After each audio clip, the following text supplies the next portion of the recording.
자, 비타민C 효능 알려주셨으면 합니다. 비타민C 대표적인 효능들, 제가 생각하는 대표적인 효능, 그냥 제 생각을 말씀드리는 겁니다. 소화를 잘 되게 해줍니다. 수도 없이 많이 얘기를 들으셨을 겁니다. 소화가 잘 안 되시거든 비타민C 꼭 드시기 바랍니다. 그 다음에 두 번째는 뭐냐면은 장 속으로 내려가 가지고 장 속에 살고 있는 미생물들의 밥이 됩니다. 그래서 균이 잘 자랄 수 있도록 해주고요. 장에 알카리성 균들이 살 수가 있는데 이런 균들을 싹 청소해서 다 빼내버린다고 생각하시면 됩니다. 알카리성 균들이 못 살도록 해준다. 그래서 유효한 효과를 발휘해준다. 그리고 유산균들을 정식시켜주는 밥이 된다. 그래서 균이 좀 더 잘 자라게 되어진다 라는 거. 그 다음에 비타민C는 흡수되어지게 되면 피 속에 돌아다니고 있는 적혈구가 서로 막 뭉쳐있는 이런 경우가 많은데 이걸 띄워주는 역할을 한다. 항산화 능력 때문에 얘가 떨어지도록 되어진다. 이게 잘 떨어지면 산소 운반이 잘 된다. 비타민C 먹으면 산소 운반이 잘 되고 산소 운반이 잘 되니까 피로가 줄어든다. 피로 물질인 젖산의 축적을 막아준다. 그래서 비타민C 먹으면 피곤함이 줄어든다. 이렇게 되어져 있죠. 그 다음에 또 한 가지는 내 몸의 세포 바깥이나 세포 속에 활성산소 이런 것들을 안정화시켜준다. 활성산소를 다시 쓸 수 있는 산소로 바꾸어준다. 이래서 비타민C를 먹어주는 게 좋다. 이게 이제 제가 여러분들한테 말씀드리는 중요한 기능이고요. 통상적으로 비타민C 박스에 적혀 나오는 것들은요, 이 약물로 먹는 비타민C가 있고요. 건강기능식품으로 먹는 비타민C가 있는데, 둘 다 똑같습니다. 둘 다 똑같은데 약물로 표시되어져 있는 의약품으로 표시되어져 있는 비타민C를 먹게 되면 그 기능이 건강기능식품일 때하고 다릅니다. 정말 웃기는 법이죠. 이게 기능이 서로 다르다. 그래서 건강기능식품으로 표시되어져 있는 기능을 말씀을 드리면 혈압조직을 유지를 시켜준다. 혈압조직이라고 하는 게 뭐냐면은 우리 세포와 세포들 간의 조직능 이런 거죠. 잇몸을 튼튼하게 해준다. 이렇게 보시면 됩니다. 그 다음에 피부가 단단하게 해준다. 콜라겐 합성이 잘 되도록 해준다. 이런 혈압조직을 단단하게 이 살, 근육 이런 것을 튼튼하게 해준다. 얼마나 좋은 겁니까? 안 먹으면 안 되는 거죠. 그래서 그 다음에 두 번째가 뭐냐면은 우리 몸속에서 발생하는 유해산소를 제거해준다. 이렇게 되어져 있습니다. 유해산소, 활성산소를 말을 하는 건데 사실 제거를 하는 게 아니라 유해산소가 정상적인 산소로 바뀌도록 해준다. 이렇게 보시면 되죠. 그럼 세 번째가 철의 흡수를 도와준다. 장에서 철분이 흡수가 잘 되도록 해준다. 이게 법적으로 인정받아 있는 건강기능식품에 관한 이 기능입니다. 약물 쪽에서는요, 이 피부를 갖다가 하얗게 해주는 기미, 주근깨 이런 거를 제거를 해준다. 이런 이야기들이 있고요. 활성산소 이야기도 있고 기타 영양성분들 흡수를 도와주는 이런 것들이 있는데 제가 여러분들한테 요거는 별로 말씀을 드리고 싶지 않습니다. 건강기능식품으로만 보시는 게 훨씬 더 유리하다라는 거고요. 그 의약품 쪽에서는 임산부도 먹어도 된다 이렇게 적혀 있습니다. 그래서 그런 거 참고하셔서요. 임산부의 경우에는 비타민C를 그걸 참고해서 이 섭취량을 조절해서 아마 드셔보시면 도움이 될 것 같다라는 거고요. 기타 많은 연구가 되어져 있고 그 연구들 속에는 여러분들이 생활습관 병으로 몸에 오고 있는 대부분의 것들에도 영향을 다 주고 있기 때문에 많은 사람들한테 유용하게 쓰일 수 있는 것이 바로 비타민C다. 이렇게 말씀을 드리고 싶습니다. 자, 이 질문하고 있는 곳에서의 답변 같은 것도 한번 살펴보도록 하겠습니다. 비타민C 효능 알려주셨으면 합니다. 안녕하세요. 몸이 무겁고 힘들고 아침에 못 일어나서 제가 피곤함이 줄어든다. 비타민C. 그렇게 말씀드렸습니다. 피로 회복제로 비타민C 효능 얻고 싶다. 근데 어느 정도 먹어야 효능을 느낄 수 있을까요? 그냥 많이 먹어도 안 된다는 이야기가 있었어요.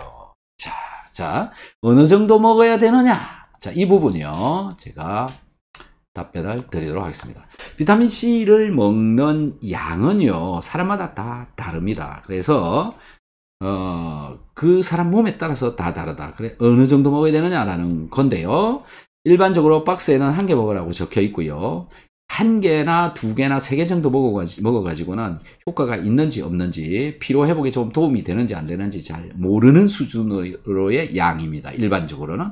그래서 이황재 교수님이나 뭐 이런 분들, 비타민C 연구를 많이 하신 분들은 6g 이상 먹어라, 하루에. 이렇게 얘기를 하고 있죠. 저 같은 경우에도 6g이 아니라 그 이상 뭐 먹어야 된다, 이렇게 말씀을 드리는데요. 도대체 그럼 한계가 어디냐? 그건 사람마다 다 다르다라는 거고요. 한계치는 주로 설사 나오기 직전까지다. 물원변이 나올 때까지 먹어라. 이렇게 얘기를 하고 있습니다. 그래서 특정지어서 몇 g까지 먹을 수 있다라고 하는 것을 결론을 짓기가 어렵다. 사람마다 키나 몸무게나 스트레스 정도나 활성산소 발생량이나 그 다음에 질병의 정도나 이런 것이 다 다르고요. 그것 때문에 비타민C 소모량이 전혀 달라져 버립니다. 그래서 몸에 문제가 많이 있을수록 비타민C 소모량은 증가합니다. 비타민C를 많이 먹을 수 있는 몸일수록 몸은 나쁜 몸이다. 이렇게 보시면 됩니다. 자, 그래서 양은 규정짓기 어렵다. 다만 6g 이상 먹어주어야 그나마 효과를 볼 수 있다. 요 정도고요. 그 다음에 많은 연구 논문에서 비타민C에 관해서 이야기들을 하고 있는데, 대부분의 연구 논문에서는요, 비타민C를 먹인 양이 뭐 200mg, 100mg, 500mg, 그 다음에 1000mg, 많아야 2000mg 이 정도입니다. 전 세계적으로 지금 비타민C와 관련해서 나와 있는 논문의 수가요, 15만 개 정도 되는 걸로 제가 파악을 했습니다. 그 중에 2만 개 정도는 부정적인 그런 논문들이고요. 15만 개 중에서 13만 개 정도는 그래도 좀 긍정적이다라는 건데, 영양제에 관해서 부정론을 피고 있는 사람들은 그 2만 개 논문 중에서 잘못된 것만, 그러니까 나쁘다라고 표현하는 논문만 뽑아갖고 이야기하면 비타민C가 나쁜 놈이 되는 겁니다. 먹으면 안 되는 걸로 되는 겁니다. 그리고요, 아까도 말씀드린 것처럼 비타민C를 먹여서 그 실험에 사용한 양이 1000mg, 2000mg 이 정도밖에 안 된다라는 거죠. 그렇기 때문에 효과를 제대로 보기가 어려운 경우도 많았다. 물론 그걸로도 효과를 본 게 13만 개도 있다라는 거죠. 그런데요, 정말 지금 현재 우리나라에서 먹고 있는, 비타민C를 먹고 있는 사람들의 양은 6g 이상인 경우다라는 거죠. 6g 이상 먹고 있는 분들이 굉장히 많고, 6g 이상 먹고 있는 분들이 이런 효과가 있고, 이런 효과가 있어서 나는 비타민C를 먹으라고 주장을 한다. 이런 얘기를 하시는 분이 많이 있습니다. 자, 잘 비교를 해보죠. 연구 논문으로 사용할 때 투여량이 1000mg, 2000mg 밖에 안 되는데, 실제 사람들은 6000mg을 먹고 있단 말입니다. 누가 앞서가 있는 사람입니까? 연구 논문이 앞서 있는 겁니까? 6g을 먹는 사람이 더 앞서 있는 겁니까? 그래서 비타민C에 한해서는요, 연구자의 수준이 실제 그 시민들, 비타민C를 먹고 있는 사람들의 수준보다 못하다라는 겁니다. 그러면 6g을 먹고 있는 분들이 훨씬 더 우위다. 더 똑똑하다. 그리고 6g을 먹고 있어 뭐로 해서 내가 이런 효과를 보고 있습니다라고 이야기를 하고 있죠. 그런데요, 비타민C를 먹지도 않은 사람들이 비타민C 부정론을 굉장히 많이 주장을 하고 있죠. 그리고 연구에 의해서 부정을 하고 있는 그런 경우에도 비타민C 사용한 양이 1000mg, 2000mg 밖에 안 되기 때문에 6000mg 먹고 있는 사람한테는 할 말이 없는 겁니다. 이제는 비타민C의 부정론에 관한 이야기가 이런 이야기로 정리가 되는 거다라고 보시면 될 것 같아요. 그래서 비타민C 6000mg 먹고 있으신 분들은요, 비타민C 연구하는 사람보다 훨씬 더 뛰어난 사람이고요. 그분의 경험이 훨씬 더 과학성을 가지고 있다라고 저는 생각합니다. 자, 열심히 챙겨 드셔야 된다라는 거고요. 자, 이런 것들 때문에 여기 보시면 그냥 많이 먹어도 안 된다는 이야기가 있어요. 이런 이야기가 쏟아져 나오게 된다라는 거죠. 자, 저런 부정적인 이야기들 때문에 수많은 비타민C에 관한 부정적인 것들이 소문이 나가지고 여러분들의 몸과 마음에 퍼져 들어가고 있다. 선입견도 들어가고 있다. 어떻습니까? 그래서요, 전달되어지고 있는 수많은 이야기들이 얼마나 틀려 있는지, 또 얼마나 맞는 말인지, 이거를 잘 파악을 하셔야 된다. 비타민C의 진실은요, 비타민C는 긍정적인 그런 물질이다. 올바른 물질이다. 틀리지 않았다라는 것이고요. 비타민C 부정론 전부 다 거짓말이다. 이렇게 저는 생각하고 있습니다. 자, 그러면 여기에 대한 답변을 달아놓은 글을 또 한번 읽어보도록 하겠습니다. 네. 자, 요렇게 적혀 있습니다. 자, 좀 길기는 한데요. 결합조직 형성, 기능의 유지에 필요하다. 항산화 작용도 하고 세포 보호를 하고 철 흡수에 도움이 된다. 그러니까 제가 했던 그런 이야기들이 비슷하게 나오죠. 그리고요, 이런 과일류나 음식을 드시는 게 좋다. 이렇게 말을 하고 있습니다. 자, 이렇게 먹으면 하루에 섭취하는 양이 별로 되어지지 않는다. 즉, 비타민C 효과를 보기가 좀 어려워진다라는 거고요. 그 다음에, 비타민C 효능이 너무 다양하고, 그렇기 때문에요, 다량 섭취하는 건 문제가 될 수가 있다. 여기서 다량이라고 하면 6g 이상을 말을 하는 것 같은데요. 저는 다량이라고 하는 6g 이상 먹어야 된다라고 생각이 되어집니다. 자, 여기 읽어볼게요. 우리가 알고 있는 하루 권장량은 100mg으로 채우기 어려운 양은 아니다.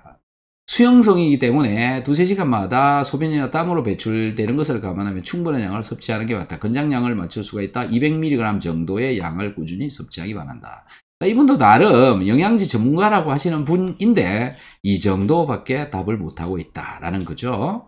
또한 비타민C를 선택할 때 합성 화학 첨가물이 들어가지 않은 자연 유래 제품을 권장량 이상으로 드시는 것이 건강을 지키는 데 도움이 될 수 있습니다.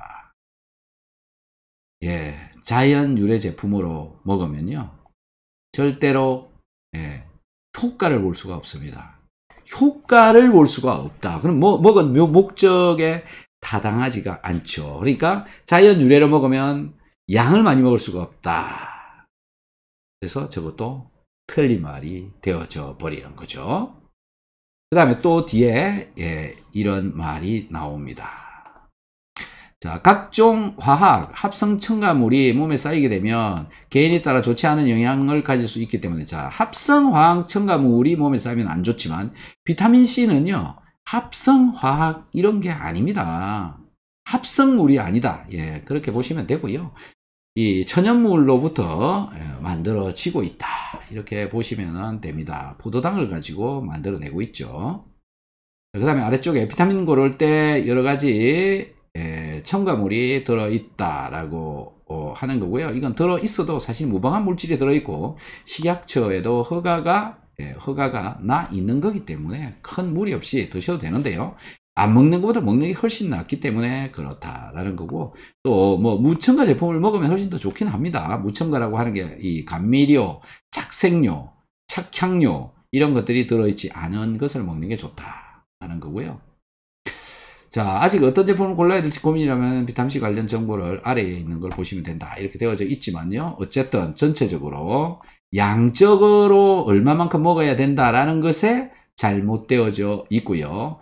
그 다음에 합성 제품보다는 천연물을 먹어야 된다. 이렇게 주장하고 있는 것이 잘못되어져 있는 답변이다. 어떻습니까? 여러분들은 어떤 선택을 하시겠습니까? 라는 거죠. 자, 이렇게 비타민C에 관해서도요, 일반적으로 인터넷에 올라와 있는 정보가 얼마나 많이 틀려 있는지, 여러분들이 인터넷에서 얻어가고 있는 정보들이 얼마나 틀린 정보들을 얻고 있는지, 이렇게 나오고 있다라는 거고요. 키토산 역시 마찬가지. 비타민C 역시 마찬가지. 잘못 정보를 이해하면은 내 건강을 지키는데 굉장한 어려움을 가지게 된다.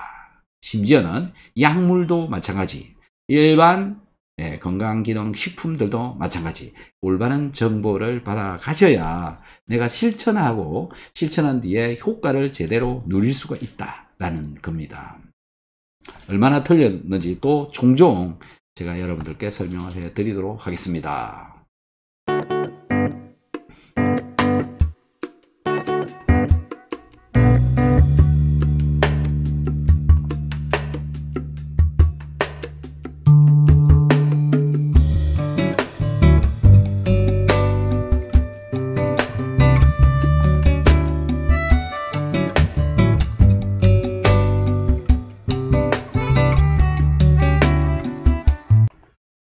자, 이제는요, 여러분들께서 올려놓으신 채팅창 질문에 대해서 답변을 좀 드리도록 하겠습니다. 자, 정성님 반갑습니다. 박사님, 저는 비타민C 하루에 16g 이렇게 먹고 마그네슘 아침, 그 다음에 저녁 한 알씩, 키토산 아침 3, 저녁 3 이렇게 먹고 있는데 혈당이 내려오질 않네요.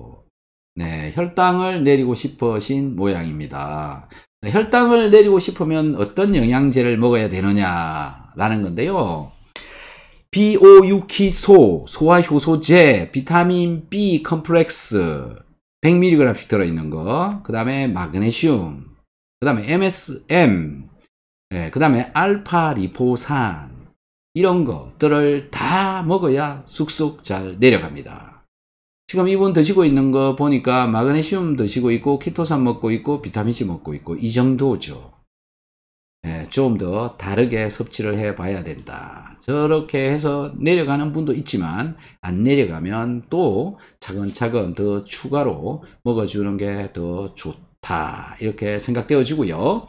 제가 섭취하라고 하는 이런 영양제들을 섭취를 하고 당화혈색소나 포도당 농도, 혈당 농도가 내려갔다라고 하는 분들은 수도 없이 많습니다. 저의 유튜브에 가셔서 닥터 한스, 당뇨 이렇게 쳐보시면 관련 영상들이 굉장히 많이 있으니까요. 꼭 찾아서 한번 보시기 바랍니다. 영양제 몇 개만 먹고 당이 내려간다. 그러면 얼마나 좋겠습니까? 그런데요, 영양제 몇 개 가지고 내 몸이 돌아가는 게 아니고 내 몸은 다양한 성분의 물질로 몸이 돌아가고 있다. 세포대사가 되어지고 있다라는 거죠.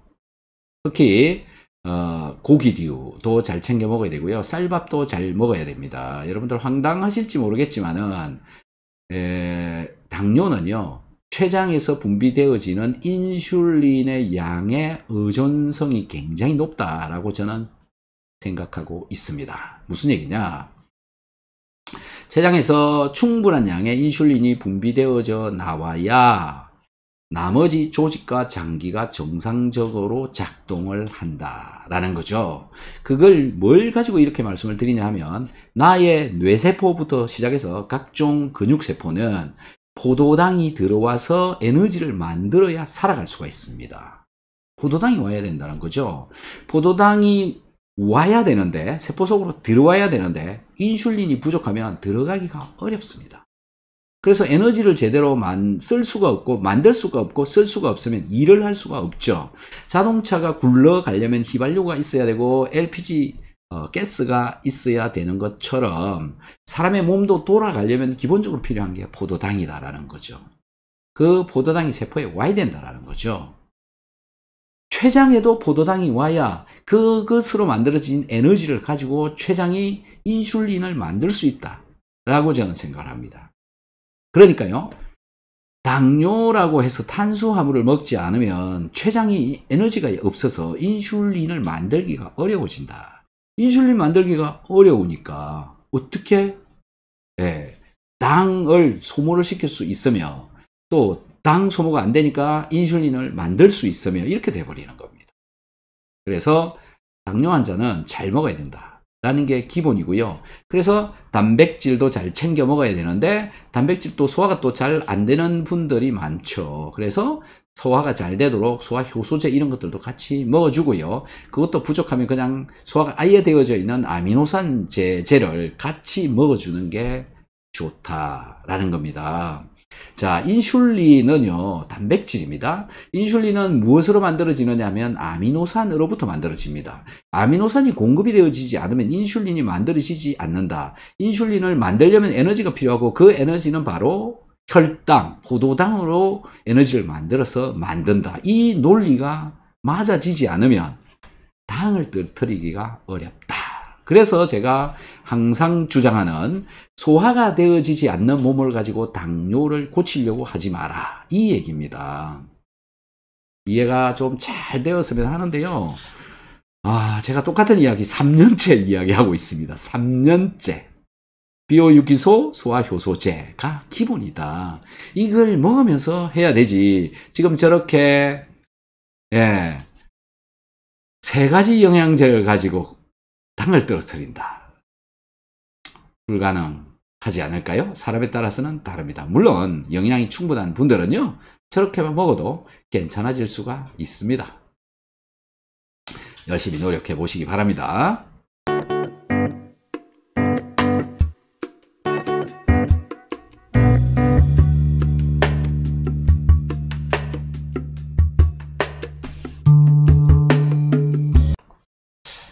자, 다음 분 또 읽어보겠습니다. 이보계님 반갑습니다. 박사님 항상 감사합니다. 남동생한테 비타민C 전달해 줬는데 술 먹은 후 공복에 비타민C 먹어도 되나요?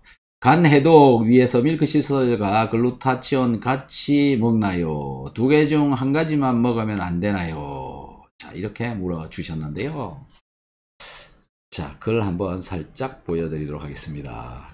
이 글입니다. 네. 다들 이렇게 많이 물어보죠. 이거 먹는데 이거 안 먹어도 되는 거 아니냐, 이렇게 말씀을 많이 하시는데요. 성분과 화학구조가 다르면 다 먹어야 되는 겁니다. 근데 지금 성분 다르면 화학구조 무조건 다르죠. 오메가3류 중에서도요, 동물로부터 나오는 거, 식물로부터 나오는 거 다양합니다. 오메가3류의 성분들, 다양한 성분들이 또 있죠. 그래서 이거 먹으니까 이거 안 먹어도 되지 않느냐, 이렇게 물어보는 분들이 되게 많이 있는데요.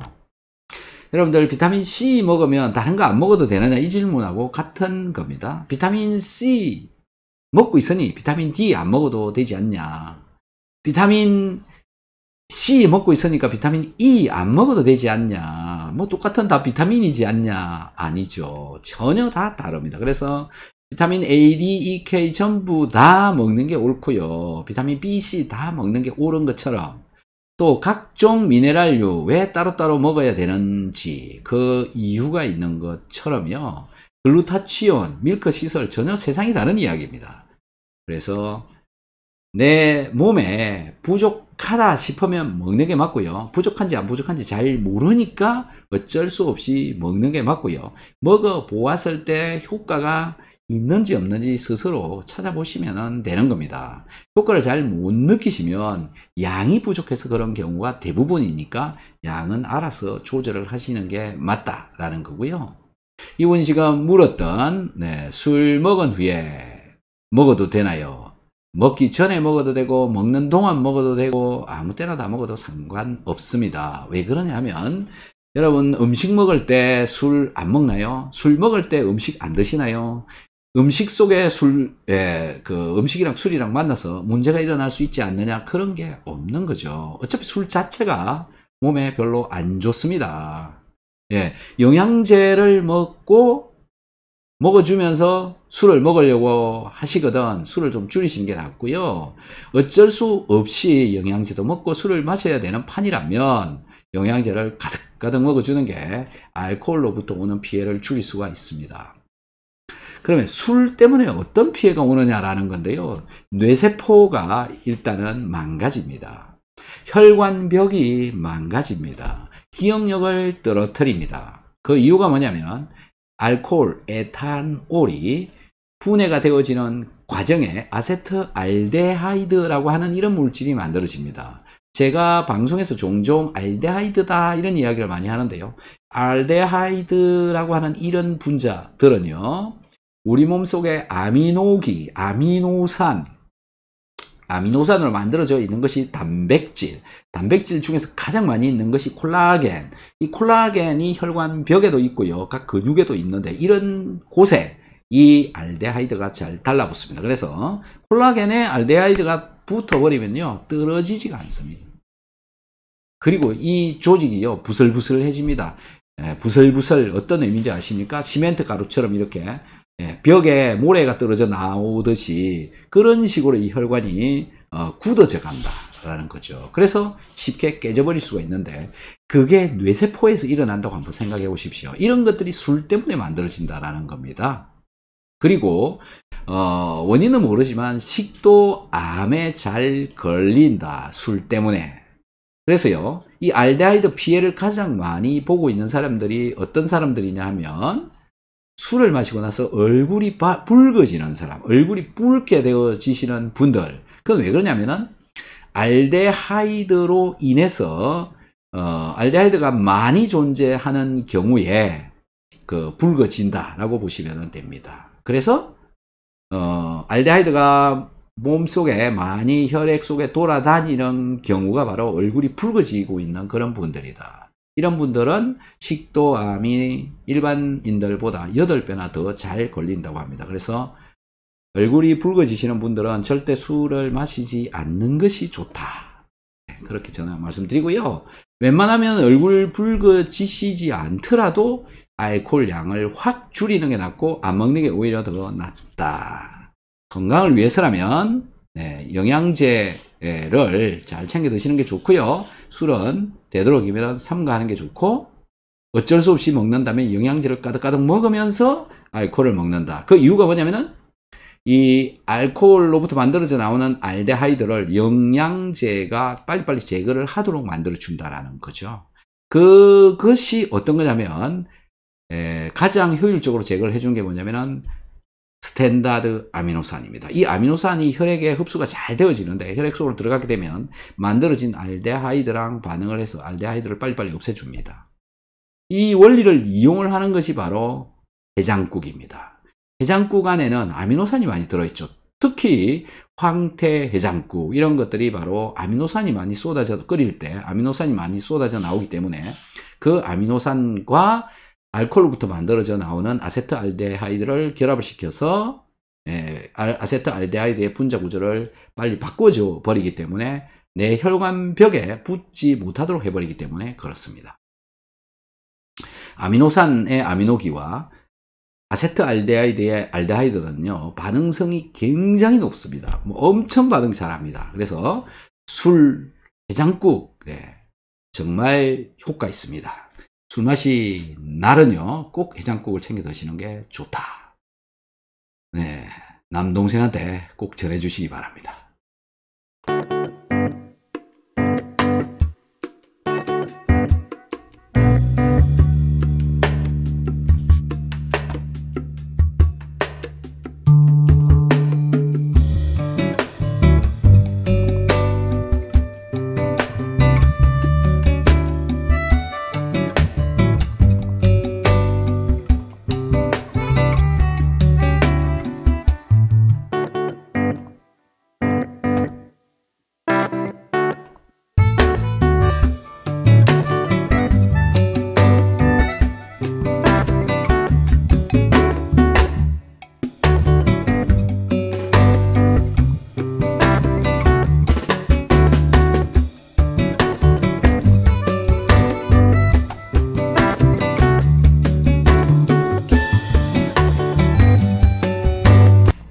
자, 다음 분 질문 또 보겠습니다. 서연님 반갑습니다. 박사님, 비타민 B군이 기름기가 좀 있다면 오메가랑 같이 먹는 게 더 나은 건가요? 이렇게 질문해 주셨는데요. 야, 이분은 굉장히 똑똑한 분이십니다. 비타민 B 제가 항상 오메가3랑 같이 먹어라라고 여러분들한테 말씀을 드리는데요. 오메가3에는 기름 성분이 붙어 있죠. 이 기름 성분에 저 비타민 B군의 약간의 지용성을 띠는 비극성 그룹들이 있죠. 비극성인 쪽과 오메가3의 그 기름기 있는 쪽하고 결합을 잘 붙여서 흡수를 시켜갈 수가 있죠. 그래서요. 이 장의 림프관을 통해서 암죽관이라고 하는데요. 이 림프관을 통해서 저런 걸 흡수를 쑥쑥쑥 잘 시키기 위해서 비타민 B군은 오메가3와 같이 지용성 분자가 조금이라도 들어있는 것들은 오메가3랑 같이 먹는 게 굉장히 효율적이다. 이렇게 말씀드립니다. 자, 이분은 뭔가 아시고 이렇게 질문을 해 주신 것 같아요. 맞습니다. 그렇게 드시면 될 것 같습니다. 그 아래 이제 정필기님 박사님 여러 음식으로 들어온 중금속들은 어디에 위치해 있고 키토산이 이전부터 몸속으로 들어온 중금속까지 배출시키는 건지 궁금합니다. 박사님 여기저기 분포하는 칼슘 석회아도 없앨 수 있는 건지도 궁금합니다. 이렇게 묻고 있습니다. 자, 키토산 먹기 전에 내 몸속에 들어와 있는 중금속을 없앨 수 있느냐 이렇게 질문을 하는 건데요. 여러분 어떻다고 생각하십니까? 제가 늘 말씀드리지만 키토산은 입으로 들어가서 변으로 빠져나가 버린다. 입으로 들어가서 변으로 빠져나가니까 내 몸속에 흡수되어져 가지고 조직에 들어가 있는 중금속을 빼낸다는 것은 말이 안 되죠. 어떻게? 키토산에 중금속이 붙어야 중금속이 빼나갈 수 있는데 키토산과 내 몸속에 미리 들어와 있던 것들하고는 절대로 만날 수가 없습니다. 그래서 빼내기 어려운 거죠. 키토산이 몸속에 있는 거 빼내기 어렵다. 그런데 매일매일 여러분들이 섭취를 하는 음식물 중에는요. 중금속이 있습니다. 중금속 제로는 없습니다. 여러분들이 섭취하고 있는 모든 음식에 중금속은 극미량으로 들어있습니다.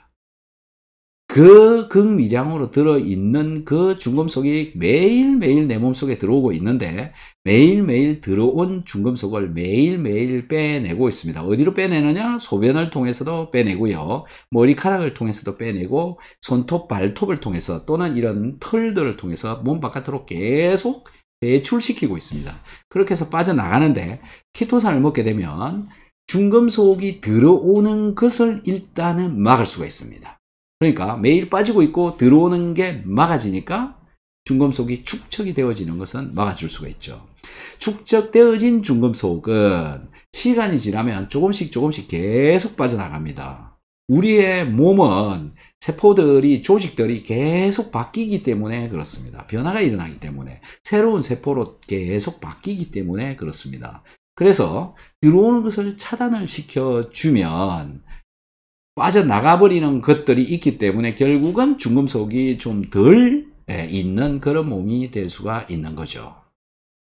자, 답변이 이해가 됐는지 모르겠습니다. 결론적으로 말씀을 드리면 이전부터 들어와 있던 중금속을 키토산이 빼내지는 못하지만 들어오는 중금속을 제거를 해서 변으로 빼내기 때문에 몸속에 기존에 있는 것들은 몸이 알아서 빼내준다. 어디로 빠지느냐? 머리카락으로 빠져나간다. 그래서요, 머리카락의 숫자가 적은 사람은 몸속에 중금속을 빼내는 속도가 떨어지게 된다. 노화가 되어지는 이유가 바로 이런 것들 때문에도 일어나고 있다. 그래서요, 중금속 들어오는 것을 차단시켜주는 저런 키토산 같은 성분들을 잘 챙겨 드셔야 나이가 들어가면 따라서 몸에 축적되어지는 중금속의 양을 줄일 수가 있는 것이죠. 여러분들 머리카락을 뽑아가지고 중금속 분석을 많이 하시는 그런 분들이 많이 있는데요.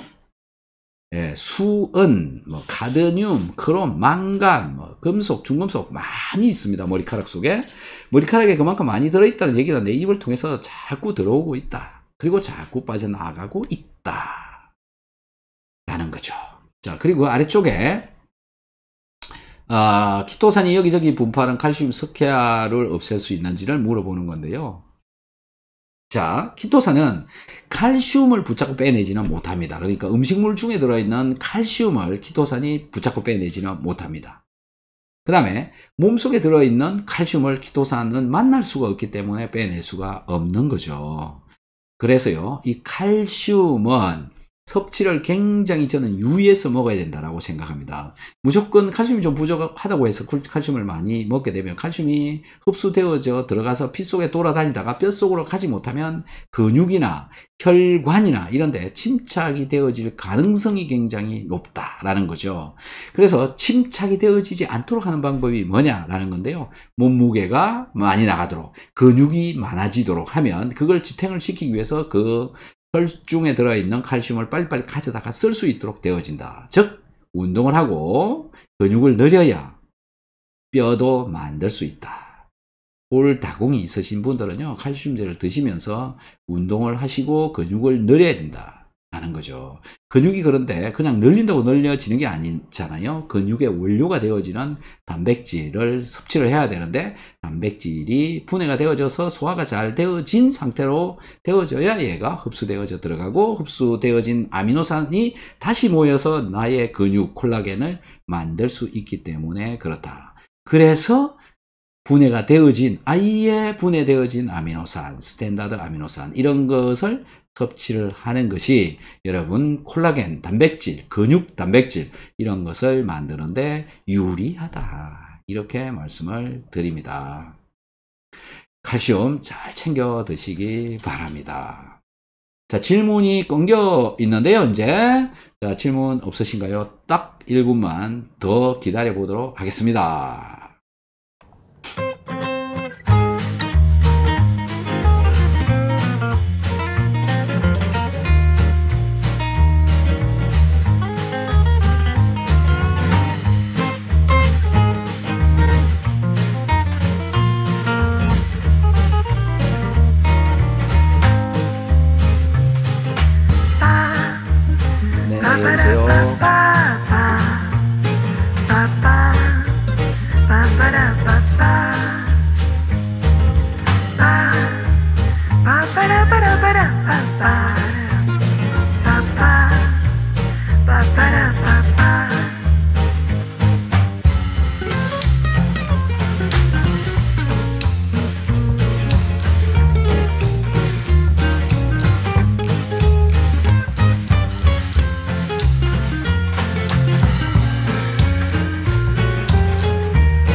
자, 질문이 또 하나 올라와 있네요. 키토산과 처방약과 시간 차이는 어떠한가요? 이렇게 질문을 해주셨는데요. 보통 1시간 이상 뛰는 게 좋습니다. 자, 그 시간이 결정되어지는 게 뭘 근거로 해서 만들어지는 거냐면, 우리 뱃속에 음식물이 들어 있고요.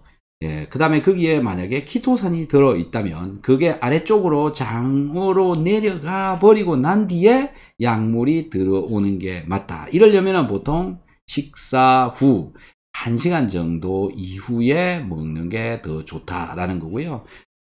키토산은 식사하기 바로 전에 먹고, 약물류는 식후 보통 30분 뒤에 먹으라고 얘기를 하잖아요. 30분 또는 뭐 1시간 이 정도 떨어뜨려서 먹는 게 더 옳다라는 거고요.